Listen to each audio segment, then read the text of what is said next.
Hi பாக்யரசி viewers எல்லாருக்கும் வணக்கம். திருப்பதி கொடை சென்னையில் வாழ்கின்ற எல்லா மக்களுக்கும் இது நல்லா தெரிஞ்ச விஷயம். இந்த திருப்பதி கொடை புரட்டாசி மாதத்தில் வரும். திருப்பதியில் இருக்கிற பெருமாளுக்கு பிரம்மோற்சவ விழாக்கு இந்த கொடை நம்ம சென்னையிலேருந்து தயாரித்து அங்கே திருப்பதியில் இருக்கிற பெருமாளுக்கு போய் சேரும். அதாவது அங்கே கருட சேவையில் இது ஒரு முக்கிய பங்கு வகிக்கிறது. இந்த கொடை ஆதிசேஷன் உருவமாக பார்க்கப்படுதுங்க. இந்த கொடை திருப்பதி பெருமாளுக்கு பிரம்மோற்சவத்துக்கு போய் சேர்றதுக்கு முன்னாடி சென்னையில் பாரிஸில் வீரகேசவ பெருமாள் கோவிலேருந்து ஆரம்பித்து ஐனாவரம், ஐசிஎஃப், வில்லிவாக்கம், அம்பத்தூர் போன்ற பல இடங்களில் இந்த கொடை தங்கி பக்தர்களுக்கு அருள் பாலிக்குது. ஸோ இந்த கொடைக்கான கோடானு கோடி பக்தர்கள் வர இந்த கொடை போகும்பொழுது எல்லா இடங்களிலுமே பக்தர்கள் கூட்டம் அலைமோதும்.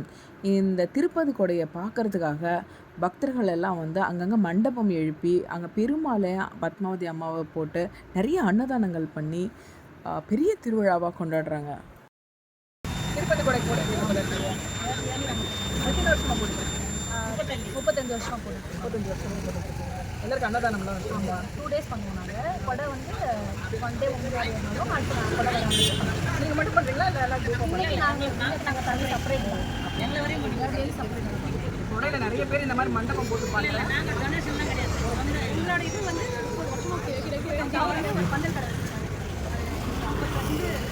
பெருமாள் நல்லது பண்ணியிருக்காரு. இது வரைக்கும் பண்ணியிருக்காரு. நாங்கள் சின்னதுலேருந்து பண்ணிட்டு இருக்கோம்.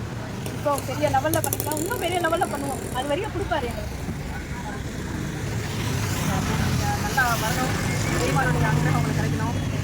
சேனல் பாருங்கள். நான் ஐனாவரம், ஐசிஎஃப், வில்லிவாக்கம் எல்லா இடத்துக்கும் போயிருந்தேன்.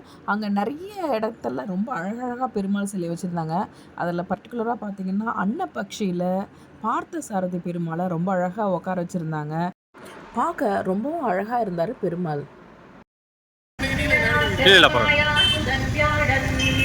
சென்னையில் அந்த பகுதியிலெல்லாம் பார்த்திங்கன்னா வில்லிவாக்கம், ஐசிஎஃப்லலாம் கோலாகலமாக இருந்தது. பெருமாளுடைய சிலைகளாகட்டும், அந்த மின்விளக்குகளாகட்டும் ஜெகஜோதியாக காட்சியளித்தது.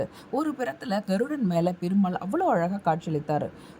இந்த புரட்டாசி மாதத்தில் திருப்பதி பெருமாளுடைய ஆசீர்வாதமும் அனுகிரகமும் எல்லாருக்கும் கிடைத்து எல்லாரும் நலமுடனும் வளமுடன் வாழ்க வளமுடன்.